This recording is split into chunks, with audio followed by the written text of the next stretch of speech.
morning. Day 2 of the Tassie adventure. Had an absolute awesome sleep last night after the previous night not getting much sleep on the ferry. And it's another looking pretty good day today. Bit of wind around, it is cool, but what do you expect from Tassie? So we're out sort of the northwest and we're going to be heading down the west coast today at some point. We've got a loose plan, not sure exactly where we'll end up tonight. But everything's going well so far. Bike's going well. You can see Ken's just over there in the background packing his tent up.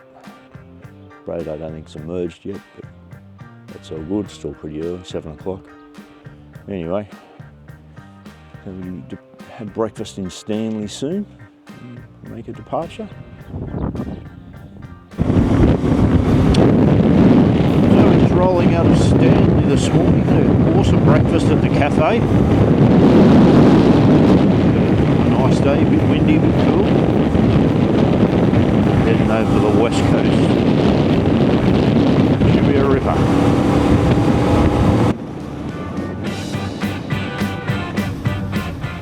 So after leaving Stanley, we headed up to the northwest and over to the west coast. We found some lovely little back roads to explore.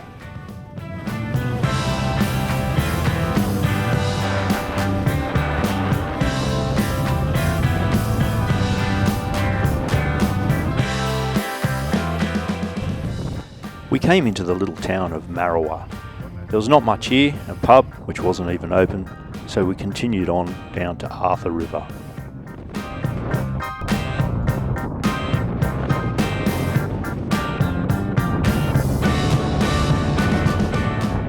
We then turned down a little dirt track and headed out to what's known as the edge of the world. We just arrived at what they call the edge of the world. It's on the west coast of Tasmania.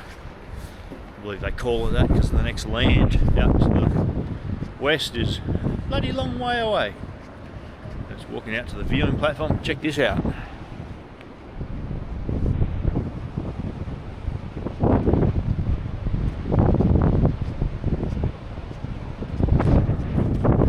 Bit of a cold, windy day. We just got hit with rain, but it's pretty awesome. It shows just how rugged and wild these waters are.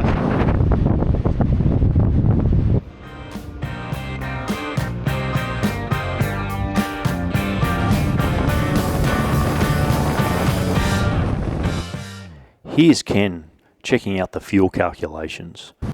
The other guys weren't going to have enough fuel, so we had to head back towards Smithton area to get some fuel.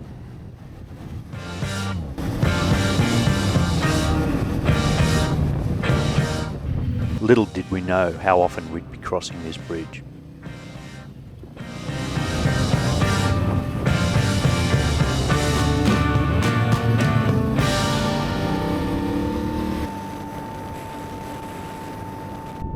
We stopped at this really dodgy fuel station.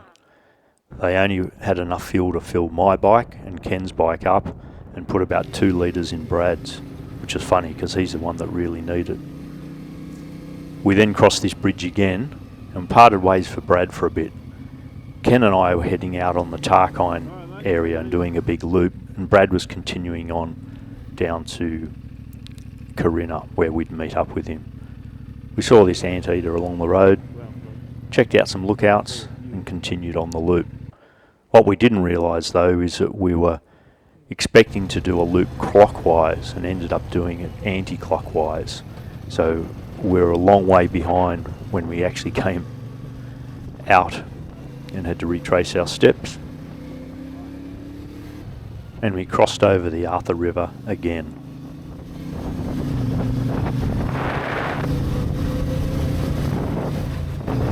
And here's this bridge yet again. We are now running behind.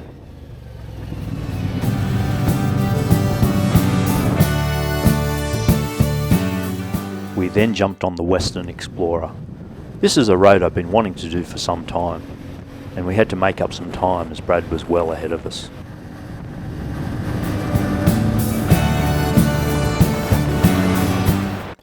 I I'd come round a corner and seen a huge washout. Almost lost it. The suspension of the bike handled it really well. Thanks, Ken, for the footage.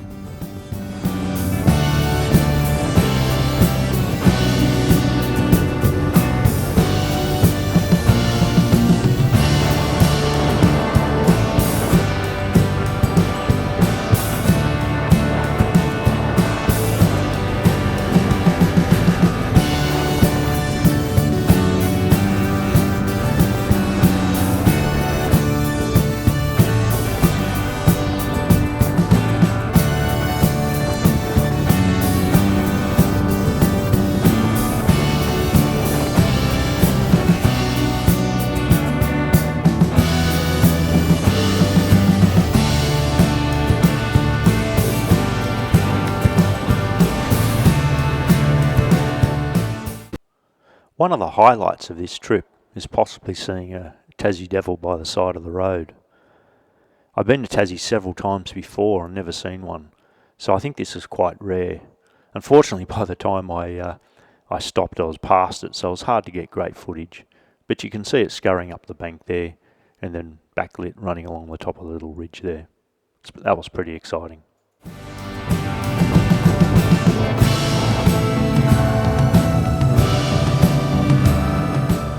We then made it into Corinna, where Brad was waiting for us. He hadn't been waiting too long for us, luckily, because Ken and I had made an absolute cracking pace to get there. We stopped in at the pub for a coffee and a drink, and then took a few photos, and then boarded the Fat Man barge on the Pyman River at Corinna. It's a very small barge.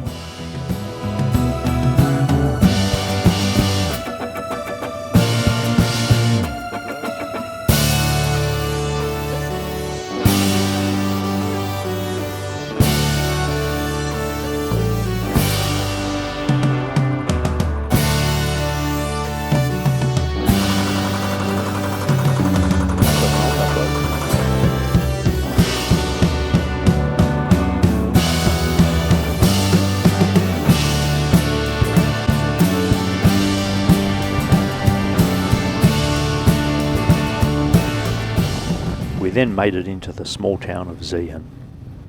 First stop, fill up the bikes with fuel. Brad was running on empty by this stage. We then checked out what there is of the town, had a look at where we were going to stay for the night.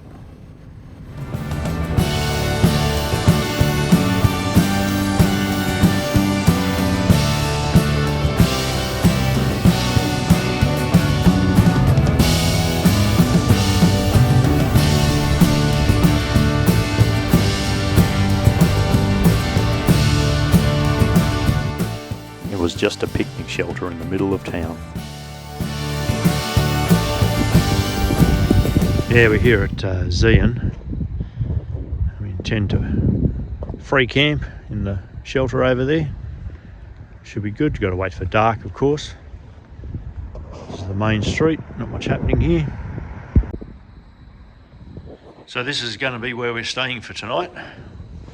All three camping out in this picnic shelter in the park, which is right near the main town. We then rode down to the pub for an awesome dinner, came back, watched the closing light of day and settled in for the night. What an awesome day.